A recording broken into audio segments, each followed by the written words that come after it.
Türkmen häkimetleri COVID-19 bilen bagly goşmaça howpsuzlyk çärelerini girdmek esasında ýurdun orta mekdeplerinde okuwlaryň 1-nji sentýabrda başlanjakdygyny yglan eden mahaly Lewapda ýaşy 60 ýaşdan geçen mektep molimlarynyň onlarçasy işden çykarylýar. Farap we Çärçew etraplaryndaky tas ähli mektepde pensiýa ýaşyna ýeten ýöne henüz işleýän bilim işgärlerini şol sanda molimlary işden çykarýarlar. Olardan öz islegi bilen işden gidýändigi barada arda ýazmak talap edilýär. Olara başga iş hödürlenmeýär diýip gidlilik şertinde söhbetdeş bolan Lewaply habarçy molimlaryň ençemesine salgylanyp 20-nji awgustda gürrüň berdi. Onuň sözüne görä bu talap diňe mektepler bilen çäklenmän etraplaryň saglyk puwdagynda we häkimliklerinde işleýän ýaşy 60 ýaşdan geçen işgärler öz islegi bilen işden çykýandygy barada arda ýazmaga mejbur edilýär. Häzirki wagta çenli etrap mekteplerinden onlarça erkek we ayal mollim işden çykaryldy diýip ol aýtdy.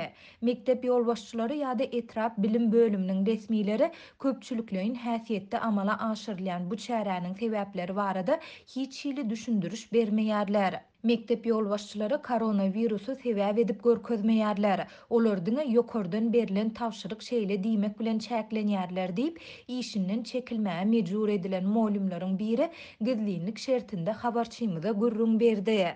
Bellesek dünýäniň köp ýurdunda ýaşy 60 ýaşdan geçen adamlar koronawirusa garşy has ejiz we gorowsuz hasaplanýar.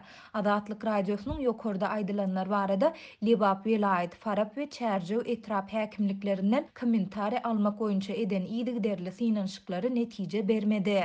Hökmany pensiýa ätýaşlandyrmasyna gatnaşygy 5 ýyldan az bolmadyk 62 ýaşy dolan erkek adamlaryň 57 ýaşy dolan ayal maşgallaryň pensiýa hukugy bardyr. Ýöne adatlyň habarçylary ýurtdaky pensiýa haklarynyň ilatyň güzeran eklenjine köplenç ýetmeýändigini şol sebäpli pensiýa ýaşyna ýeten molimlaryň aglabasynyň öz işini dowam etdirýändigini aýdýarlar. Molimlaryň ençemesiniň aýtmagyna görä bilim işgärleriniň işden çykarylmagy Türkmenistanda ýeki hadisesi hem resmi taýdan tasdiklanmadyk pandemiýa aladalary bilen baglykda täze düzgünlere laýyklykda geçiriljek okuw ýylyna oňaýsyz täsir ýetirer. Täze düzgünlere görä her sınıfta okuwçylaryň sany 10-15 adamdan geçmeli däl.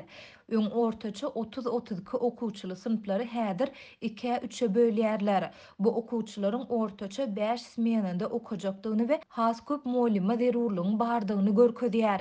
Etrap mekteplerinde öň hem molim ýetmezçilik edýär. Indi olaryň sany hasda azaldy.